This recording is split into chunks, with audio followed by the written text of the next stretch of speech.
when we talk about the cult-like nature of MAGA, it's this that we're talking about, right? So we can show you all of the adoration that they put forth, right? How they decorate their houses, how they decorate their cars, how they decorate their boats and their campers in Trump's face, in Trump's image, in Trump's name.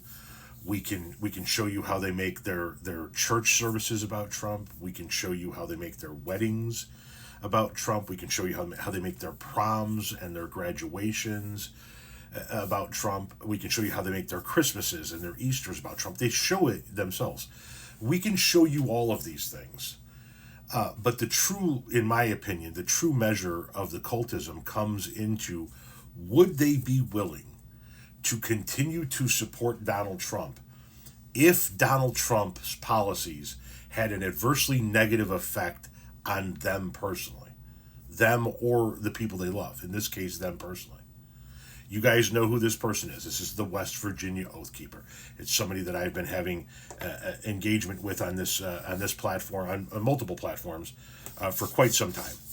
And he is an ardent Trump supporter. He's a Marine veteran. He runs a militia, so he says, on the East Coast, and he is willing to engage in conversation. He is engaged in literally thousands of comments with people, having a back and forth and having a conversation. None of it really makes a lot of sense, but when you get to a point where he's answering yes to the question I'm about to show you, it shows the level of cultism. So you see the comment here is yes. What was he asked?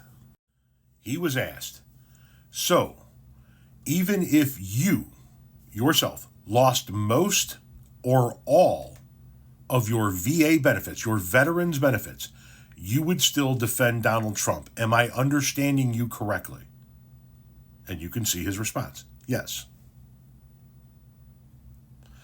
Now, how is it that you, as a veteran, a Marine veteran, can lose your veteran benefits? Once again, this is a hypothetical situation, but how can you lose your veterans benefits, and thus, one would assume, see other veterans lose their benefits as a result of his policies and still support him? How can you state yes and then turn around and say that you're not in a cult? You'll have to explain the rest of that to us, because I can't support Donald Trump, and I'm a straight white man who stands to gain potentially from a Trump administration because he harms the people around me. And he's caused harm to me myself, or will, in the form of what he's about ready to do to agricultural exports and the trucking industry in this country. But how can you possibly state, yes, Donald Trump can take away all of my veterans' benefits, and thus, presumably, all of some other veterans' benefits, and still say you would support him, and then turn around and in the same breath explain to us that you're not in a cult? Make that make sense.